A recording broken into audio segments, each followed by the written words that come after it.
যুক্তরাষ্ট্র সফর শেষে মার্কিন শুল্ক বিষয়ে অগ্রগতি জানাতে সচিবালয়ে নিজ দপ্তরে ব্রিফ করছেন বাণিজ্য উপদেষ্টা শেখ বশিরউদ্দিন। আমরা সরাসরি চলে যাচ্ছি সেখানে।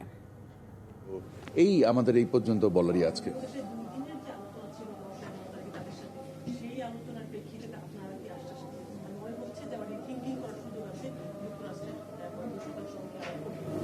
আমি কোনো স্পেকুলেটিভ প্রশ্নের জবাব এখানে দিব না।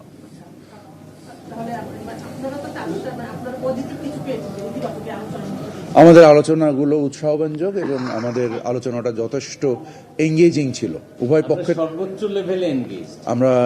আপনারা হয়তো জেনেছেন যে প্রেস সেক্রেটারির বরাত দিয়ে যে যুক্তরাষ্ট্রের বাণিজ্য মন্ত্রীর সাথেও আমার দ্বিপাক্ষিক বৈঠক হয়েছে। আমরা আমাদের টিম দফাওয়ারিভাবে যারা আমাদের সাথে নেগোসিয়েশনে সংশ্লিষ্ট ছিলেন প্রায় 35-40 জনের সাথে আমাদের আলাপ হয়েছে এবং আমরা 3 দিন খুবই এঙ্গেজ সময় কাটিয়েছি, এতটুকু বলতে পারি। আমরা সামনের সপ্তাহের মাঝামাঝি দিকে যাওয়ার চেষ্টা করছি। যুক্তরাষ্ট্র সফর শেষে মার্কিন শুল্ক বিষয়ে অগ্রগতি জানাতে সচিবালয়ে নিজ দপ্তর ব্রিফ করছেন বাণিজ্য উপদেষ্টা। আমরা সরাসরি যুক্ত ছিলাম সেখানে।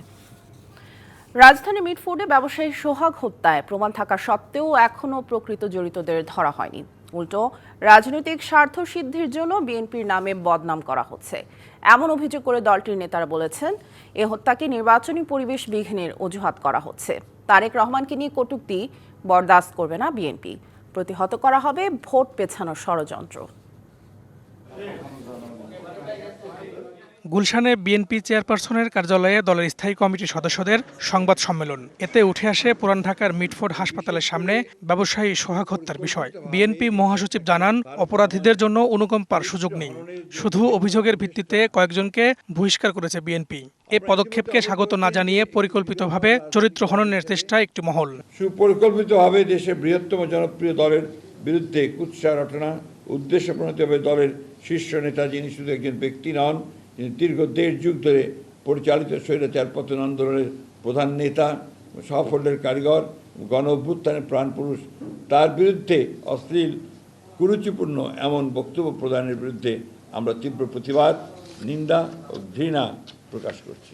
সোহাগ হত্যা রাজনৈতিক দুরভিসন্ধিমূলক কিনা তা খতিয়ে দেখার দাবি জানিয়ে মির্জা ফখরুল বলেন, যারা জাতীয় নির্বাচনকে বিলম্বিত করতে চায় তাদেরকে প্রতিহত করা হবে। এই হত্যাকাণ্ডের ঘটনা কোনো রাজনৈতিক স্বার্থসিদ্ধির জন্য ব্যবহার হচ্ছে কিনা এবং এর মাধ্যমে আসন্ন জাতীয় নির্বাচনের পরিবেশকে বিঘ্নিত করার জন্য বিশেষ কোনো মহলের প্ররোচনায় এই ধরনের ঘটনাকে অজুহাত হিসেবে ব্যবহার করা হচ্ছে কিনা এ নিয়ে সন্দেহ করবার যথেষ্ট অবকাশ রয়েছে।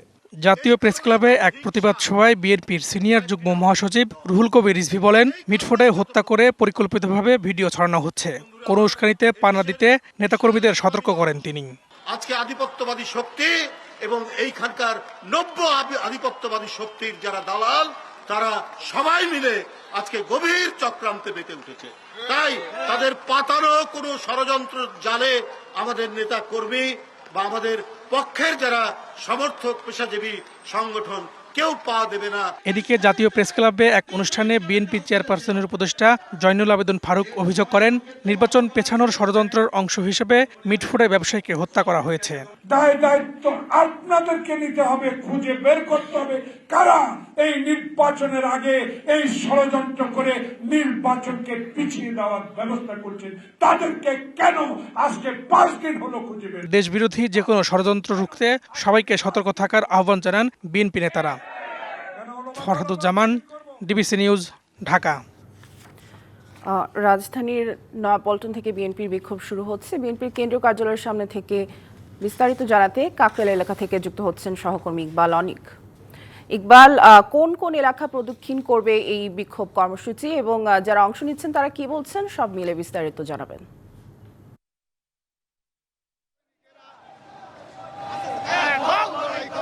সামিয়া, কিছুক্ষণ আগে নয়াপল্টন বিএনপি কার্যালয়ের সামন থেকে বিক্ষোভ সমাবেশ থেকে একটি মৌন মিছিল বের হয়েছে। মিছিলটি এখন নয়াপল্টন থেকে কাকরাইল মোড় হয়ে মৎস্য ভবনের দিকে যাচ্ছে। আপনি দেখছেন যে হচ্ছে এই মিছিলের আগ মুহূর্তে কিন্তু নয়াপল্টন বিএনপির কেন্দ্রীয় কার্যালয়ের সামনে কিন্তু একটি প্রতিবাদ সভা করেছেন।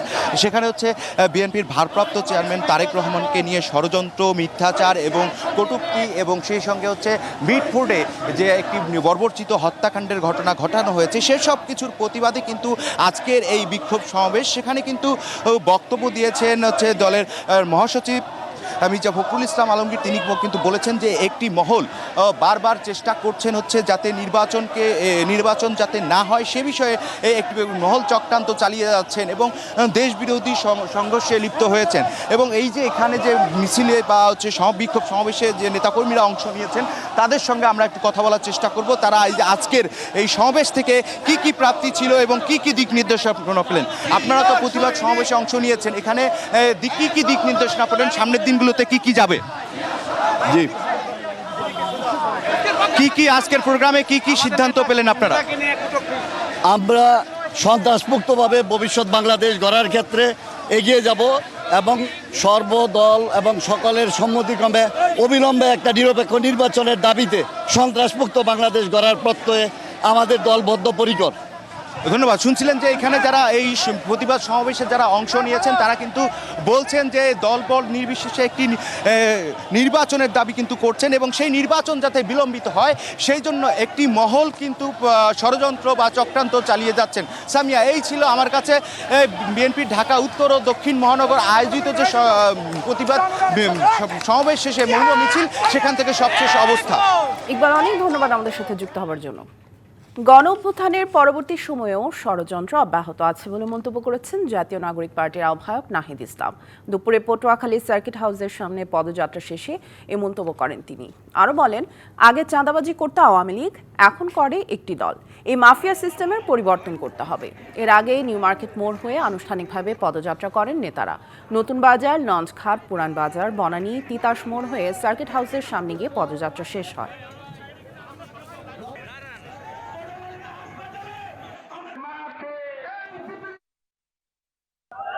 বিএনপি এখন চাঁদাবাজদের দল তৈরি হয়েছে, সন্ত্রাসদের দল তৈরি হয়েছে, মুজিববাদের নতুন পাহারাদার হিসেবে আবির্ভূত হয়েছে।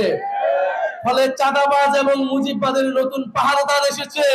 সেই পাহারাদারকেও আপনাদেরকে প্রতিহত করতে হবে, তাদের বিরুদ্ধে সংগ্রাম করতে হবে। জুলাই আন্দোলনে রাজধানীর চানখারপুলে সংঘটিত মানবতা বিরোধী অপরাধের মামলায় সাবেক ডিএমপি কমিশনার হাবিবুর রহমান সহ ৮ জনের বিরুদ্ধে অভিযোগ গঠন করেছে আন্তর্জাতিক অপরাধ ট্রাইব্যুনাল। বিচারপতি গোলাম মর্তুজা মজুমদারের নেতৃত্বে ৩ সদস্যের ট্রাইব্যুনাল এ আদেশ দেয়। আগামী ১০ই আগস্ট সূচনা বক্তব্য এবং ১১ই আগস্ট সাক্ষ্য গ্রহণের জন্য দিন ঠিক করেছে ট্রাইব্যুনাল। এ সময় এজলাসে উপস্থিত আসামিরা নিজেদের নির্দোষ দাবি করেন এবং বিচার প্রার্থনা করেন।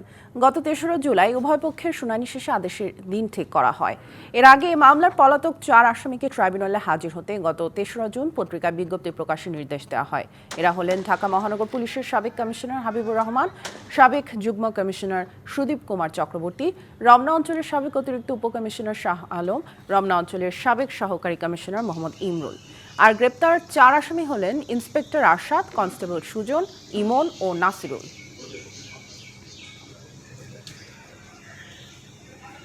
হাবিবুর রহমান আবার শেখ হাসিনা এবং আসাদুজ্জামান খান কামাল এবং পুলিশের আইজিপির মাধ্যমে নির্দেশিত হয়েছিলেন। তারা সেখানে ওয়্যারলেস মেসেজের মাধ্যমে হাবিবুর রহমান লেথাল ওয়েপন ব্যবহার করে গুলি করে যে শেখ হাসিনার নির্দেশ ছিল সেটাকে কমিউনিকেট করেন এবং অফিসারদেরকে নির্দেশ দেন গুলি বর্ষণের জন্য। এই দুই পক্ষকে শুনানি অন্তে আজকে আন্তর্জাতিক অপরাধ ট্রাইব্যুনাল ১ এই ৮ জন আসামির বিরুদ্ধে আনুষ্ঠানিকভাবে অভিযোগ গঠন করেছেন। জুলাই গণ অভ্যুত্থানের শহীদদের স্মরণে জুলাই স্মৃতিস্তম্ভ উদ্বোধন করা হয়েছে। বিকেলে নারায়ণগঞ্জের হাজীগঞ্জ এলাকায় শহীদ স্মৃতিস্তম্ভে পুষ্পস্তবক অর্পণের মধ্য দিয়ে জুলাই শহীদ স্মৃতিস্তম্ভ উদ্বোধন করা হয়। এ সময় বক্তারা বলেন, বৈষম্যহীন বাংলাদেশ গড়ার লক্ষ্যে ৩৬শে জুলাই ছাত্র জনতার অভ্যুত্থানের মাধ্যমে বিজয় অর্জিত হয়েছে। ৫ই আগস্টের আগের সব মামলার অভিযোগপত্র দেওয়ার চেষ্টা চলছে। এই সরকারের শাসনামলেই জুলাই গণহত্যার বিচার হবে বলে জানান আইন উপদেষ্টা ডক্টর আসিফ নজরুল।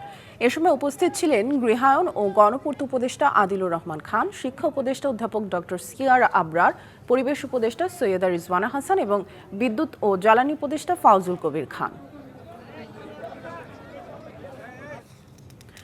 আজ থেকে সারা দেশে শুরু হয়েছে জুলাই স্মৃতিস্তম্ভ নির্মাণের কাজ। জুলাই গণঅভ্যুত্থানের শহীদদের স্মৃতি ধরে রাখতে এই উদ্যোগ নেওয়া হয়েছে। দুপুরে গণভবনে এক সংবাদ সম্মেলনে এই তথ্য জানান সংস্কৃতি বিষয়ক উপদেষ্টা মুস্তফা সরওয়ার ফারুকী। এ সময় জানানো হয়, গণঅভ্যুত্থানে নারী যোদ্ধাদের তালিকা হচ্ছে। দেশের ৬৪টা জেলায় জুলাই স্মৃতিস্তম্ভ স্থাপন করা হবে।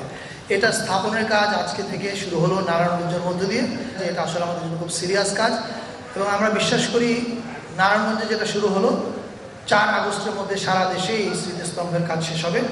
এবং এই স্মৃতিস্তম্ভটা হচ্ছে টেক্সট বেস। আপনারা জানেন যে এবার জুলাইয়ের আন্দোলনে লাইন, টেক্সট, কথা, স্লোগান, কবিতা এগুলো খুব গুরুত্বপূর্ণ ছিল। ওইগুলো দিয়েই এই স্মৃতিস্তম্ভটা তৈরি হচ্ছে। আমাদের যে নারী যোদ্ধারা আছে তাদের একটা পূর্ণাঙ্গ চিত্র এবং পূর্ণাঙ্গ তালিকা করার গবেষণার কাজটা আমার মন্ত্রণালয় হাতে নিয়েছে। অনেক আহত নারী যারা ঘর বন্ধ করে লুকিয়ে আছে, সামনে আসছে না, ডিপ্রেশনে আছে, তারা কেমন আছে দেখার কিন্তু আমাদের দায়িত্ব। নারীকে যথাযথ সম্মান না দিয়ে দমিয়ে রাখলে রাষ্ট্র পিছিয়ে যাবে, এমন মন্তব্য করেছেন জাতীয় ঐকমত্য কমিশনের সহ সভাপতি ডক্টর আলী রিয়াজ। সকালে রাজধানীর ফরেন সার্ভিস একাডেমিতে রাজনৈতিক দলের সাথে বৈঠকের সূচনা বক্তব্যে কথা বলেন তিনি। বৈঠকে বিএনপি, জামায়াত ও এনসিপি সহ বিভিন্ন রাজনৈতিক দলের প্রতিনিধিরা অংশ নিয়েছেন। ধারাবাহিক বৈঠকে আজ আলোচনা হচ্ছে সংসদে নারীর আসন, ক্ষমতায়ন ও দ্বিকক্ষ বিশিষ্ট সংসদ নিয়ে। আমরা মনে করি যে প্রাতিষ্ঠানিকভাবেই, সাংবিধানিকভাবেই সমতার মর্যাদায় নারীকে অভিষিক্ত করবার জন্য আমাদের ব্যবস্থা গ্রহণ করা দরকার। সংসদে নারীদের প্রতিনিধিত্ব বিষয়ে আলোচনা করব, কিন্তু আমাদের সকলেই মনে রাখা দরকার এই দিনটির ইতিহাস হচ্ছে এই যে সকলের প্রতিরোধের মুখে ফ্যাসিবাদী শাসকদেরকে ক্রমাগতভাবে পশ্চাদপসরণ করতে হয়েছে। দর্শক, রাজনৈতিক দলের সাথে ঐকমত্য কমিশনের বৈঠক শেষে কথা বলছেন বিএনপি নেতা সালাউদ্দিন আহমেদ। আমরা সরাসরি চলে যাচ্ছি সেখানে। রাষ্ট্রের বিভিন্ন সেক্টরে যারা অবদান রেখেছে, যারা বিভিন্ন সেক্টরে খ্যাতিমান ব্যক্তি, বিভিন্ন শ্রেণী পেশার যারা বিশিষ্ট ব্যক্তি, তাদের মেধা, প্রজ্ঞা, অভিজ্ঞতাকে কাজে লাগানোর জন্য রাষ্ট্র গঠনের ক্ষেত্রে, মানে জাতি গঠনের ক্ষেত্রে আমরা এই ধারণা থেকে তাদেরকে প্রতিনিধিত্ব আকারে সেই হাউজে নিয়ে এসে রাষ্ট্র গঠনে বা সমাজ বিনির্মাণে, দেশ মানে এটাকে বলা হয় জাতি গঠনে আর কি, এটা সংক্ষিপ্ত ভাষায় জাতি গঠনে যাতে তাদের অবদানটা, তাদের মেধাটা কাজে লাগাতে পারি, সেই আইডিয়া থেকেই প্রতিনিধিত্ব আকারে আমরা তাদেরকে সেই জায়গায় নিয়ে আসার জন্য এই আপার চেম্বারের প্রস্তাবটা আমরা করেছিলাম।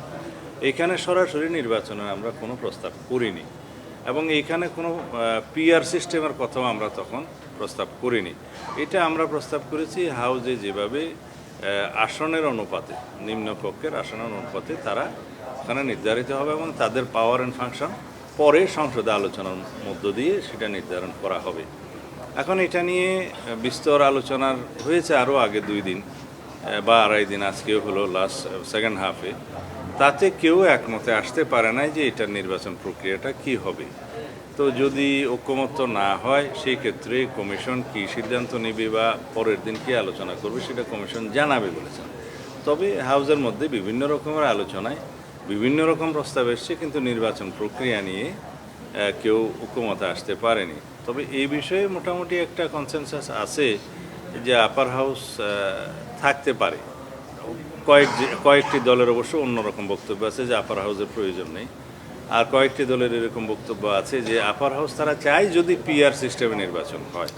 তো সুতরাং এই আলোচনাগুলো নিয়ে কমিশন তাদের নিজেদের মধ্যে একটা বৈঠকে বসবেন আজকে বলেছেন। তারপর আগামীকালকে দেখা যাক ওনারা কি বলেন, তখন আবার আলোচনা হবে। এই হচ্ছে আমাদের বক্তব্য। জলবায়ু অভিযোজনের কার্যক্রমকে সফল করতে হলে বিনিয়োগ বাড়ানোর উপর জোর দিয়েছেন পরিবেশ উপদেষ্টা সৈয়দা রিজওয়ানা হাসান। রাজধানীর আগারগাঁওয়ে চীন মৈত্রী সম্মেলন কেন্দ্রের বন্যা পূর্বাভাস সতর্কীকরণ কেন্দ্রের ওয়েবসাইট উদ্বোধন বিষয়ক অনুষ্ঠানে যোগ দেন পরিবেশ উপদেষ্টা। ওয়েবসাইটের উদ্বোধন শেষে তিনি বলেন, এখনও দুর্যোগের রিয়েল টাইম ডাটার জন্য উজানের দেশের ওপর নির্ভর করে থাকতে হয়। দ্রুত ও স্বল্প সময়ে তথ্য পেতে উদ্যোগ নিচ্ছে সরকার। ওয়েদার ফোরকাস্টিংয়ে আমাদের যত বেশি স্মার্ট হওয়া যায়, এবং এইখানেই আসলে সরকারকে অনেকটা টাকা ইনভেস্ট করতে হবে, টাকা, মেধা, শ্রম সবই ইনভেস্ট করতে হবে। জেলায় জেলায় সংকট সমস্যা, তা থেকে উত্তরণের চ্যালেঞ্জ আর সম্ভাবনার কথা তুলে ধরতে চলছে ডিবিসি এক্সপ্রেস। বিশেষ এই আয়োজনে মতামত থাকছে তৃণমূল থেকে শুরু করে নীতি নির্ধারকদের। ডিবিসি এক্সপ্রেস আজ সারাদিন আছে জামালপুর জেলায়।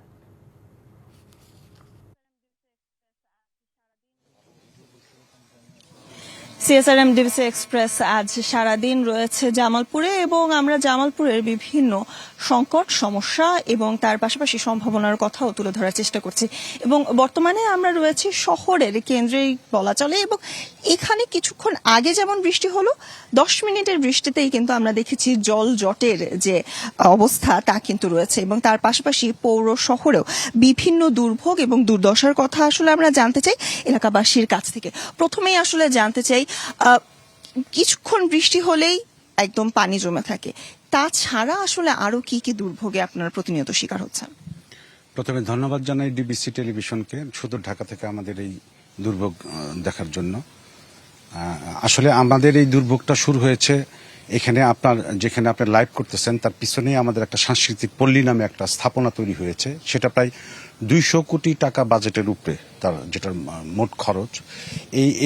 এই স্থাপনাটা করতে যেয়ে আমাদের এই 13 ফিট রাস্তাতে উপর দিয়ে যে পরিমাণ যানবাহন চলাচল করেছে, ইট পাথর সুরকির ট্রাক গাড়ি এগুলোর জন্য, তো সেই কারণে মূলত আমাদের রাস্তাটা নষ্ট হয়ে যায়। পরবর্তীতে আমরা কর্তৃপক্ষের সঙ্গে আলাপ করি, তারা আমাদেরকে কথা দেয় যে এই সাংস্কৃতিক পল্লীটা চালু করার জন্য আমরা এই 13 ফুট রাস্তাকে 30 ফিট রাস্তায় পরিণত করে দিব এবং সেই অনুযায়ী তারা কার্যক্রম শুরু করে এবং 30 ফিট রাস্তা করার জন্য আমাদের আশপাশে যে বাড়িঘর দেখতেছেন সেই বাড়িঘরে তারা একোয়ার করার জন্য মাপঝোঁক করে এবং মাপঝোঁক করার পরে তারা আমাদেরকে 4 ধারার একটা চিঠিও দেয় এবং ওর পরেই আমাদের এই কার্যক্রমটা বন্ধ হয়ে যায়। এবং 30 ফিট রাস্তা তৈরি করার জন্য তারা অলরেডি, আপনি যদি দক্ষিণ বা উত্তর দিকে যান দেখবেন কিছু কাজকর্ম তারা করেছে এবং আপনার এই লাইভ থেকে কিছু দূর সামনে যে মানে আমাদের সাংস্কৃতিক পল্লীটা রয়েছে সেখানেই দেখবেন একটা ড্রেনও তাদের রয়ে গেছে। তো এই ঘটনাটা মানে এই কার্যক্রমগুলো চলমান ছিল, কিন্তু 5ই আগস্টের সবকিছুর জন্য আসলে জলজট কিন্তু আরো বাড়ছে এবং ভোগান্তিও কিন্তু বাড়ছে। এবং ভোগান্তির কথা আরো যদি জানতে চাই, এছাড়াও আর কি ভোগান্তি শিকার হচ্ছেন খুব ছোট করে? এছাড়াও যে আমরা যে ভোগান্তির হচ্ছে, এই রাস্তা দিয়ে আপনার 20 থেকে 25 হাজার লোক বিভিন্ন এলাকা থেকে যাতায়াত করে এবং এই আমাদের এই এলাকাটা মহল্লাটা হচ্ছে 0 পয়েন্ট, জামালপুরের একদম 0 পয়েন্টে, সেটা দোয়ামী মোড়ে গিয়ে মিশছে এখানে। এবং এই দোয়ামী মোড়ে যাওয়ার জন্য যে রাস্তাটাও এখানেও নেই, না থাকার কারণে এখানেও যেটা ভাই বলছেন যে 4 ধারা চিঠিও দেওয়া হয়েছে এবং এইটাই প্রক্রিয়াধীন আছে। এবং এই সড়কের জন্য যে 30 ফুট রাস্তা না করলে সড়কের জন্য আসলে সমস্যা হচ্ছে এমনটাই কিন্তু বারংবার বলছেন। এবং জল জটের কথা যখন চলে আসে, আমরা কিন্তু কিছুক্ষণ আগেও দেখেছি বিভিন্ন অংশে কিন্তু পানি জমে আছে, এমনকি ঘরের ভেতরেও আমরা দেখেছি পানি বন্দী রয়েছেন অনেকেই। ডিবিসি এক্সপ্রেস আজ সারাদিন থাকছে জামালপুরে এবং পরবর্তীতে আবারও যুক্ত হব। আত্মপক্ষ সমর্থনে ক্রিকেটার নাসির হোসেন ও তার স্ত্রী তামিমা সুলতানা নিজেদের নির্দোষ দাবি করেছেন। এছাড়া অন্যের স্ত্রীকে বিয়ে করার অভিযোগের মামলায় আদালতের কাছে ন্যায় বিচার চেয়েছেন তারা। সোমবার ঢাকার অতিরিক্ত মেট্রোপলিটন ম্যাজিস্ট্রেট জাকির হোসেনের আদালতে হাজির হয়ে এ দাবি জানান তারা। এদিন আদালতে উপস্থিত ছিলেন মামলার বাদী রাকিবও। বিচারক নাসির ও তামিমার বিরুদ্ধে আনা অভিযোগ ও সাক্ষীর সাক্ষ্য গ্রহণ পড়ে শোনানোর পর জানতে চান তারা দোষী না নির্দোষ। জবাবে নিজেদের নির্দোষ দাবি করে আদালতের কাছে ন্যায় বিচার প্রত্যাশা করেন তারা। এরপর আদালত সাফাই সাক্ষীর জন্য 11ই আগস্ট দিন ধার্য করে।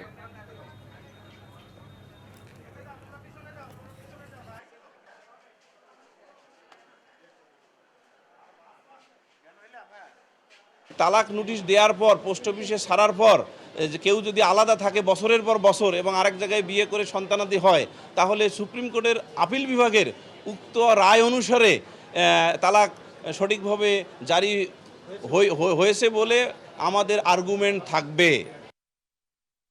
এবার রাশিয়ার বিরুদ্ধে ইউক্রেনকে আকাশ প্রতিরক্ষা ক্ষেপণাস্ত্র প্যাট্রিয়ট পাঠাচ্ছে যুক্তরাষ্ট্র। স্থানীয় সময় রবিবার এমনটাই জানিয়েছেন মার্কিন প্রেসিডেন্ট ডোনাল্ড ট্রাম্প।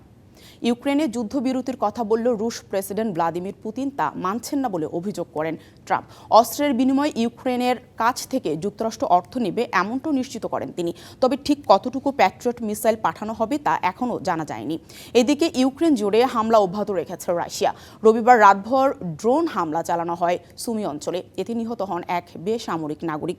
এদিকে কিয়েভে এক অভিযানে বেশ কয়েকজন রুশ এজেন্টকে হত্যার দাবি করেছে ইউক্রেন। গুপ্তচর বৃত্তির শাস্তি আরও কঠোর করল ইরান। এই বিষয়ে দেশটির পার্লামেন্টে একটি সংশোধনীয় প্রস্তাব বিপুল ভোটে পাশ হয়েছে। এই আইন অনুযায়ী শত্রু রাষ্ট্র ও কোনো গোষ্ঠীর জন্য কেউ গোয়েন্দা ও গুপ্তচর বৃত্তি কাজে জড়িত থাকার বিষয়ে প্রমাণিত হলে মৃত্যুদণ্ডের পাশাপাশি সম্পত্তি বাজেয়াপ্ত করা হবে। এটি যুক্তরাষ্ট্র এবং ইসরায়েল ছাড়াও অন্যান্য রাষ্ট্র ও গোষ্ঠীগুলোর বিরুদ্ধেও কাজ করবে। এক্ষেত্রে মৃত্যুদণ্ড ছাড়া অন্য কোনো সাজার বিরুদ্ধে আপিল করা যাবে না। এ নিয়ে সমালোচনা করেছেন ইরানের বেশ কয়েকজন আইনজীবী। একই সাথে উদ্বেগ প্রকাশ করেছেন জাতিসংঘের মানবাধিকার বিষয়ক বিশেষ দূত।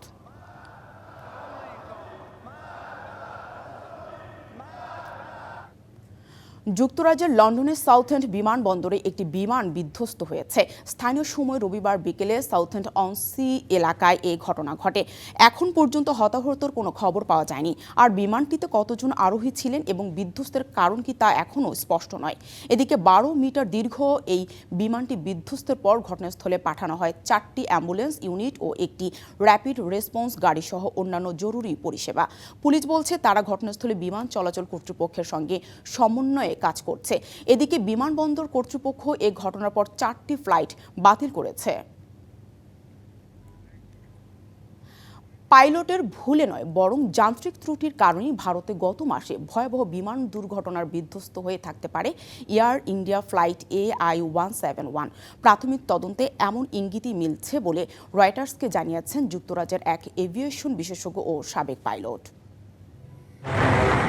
বিমানের ককপিটে তখন তীব্র উত্তেজনা।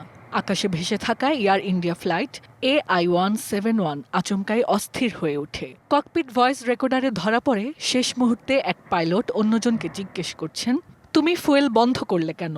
অপর পাইলটের জবাব, আমি করিনি। তারপর আর কিছুই শোনা যায়নি। কিছুক্ষণের মধ্যে বিমানটি বিধ্বস্ত হয়। প্রাণ হারান যাত্রী ও ক্রু মিলে 260 জন।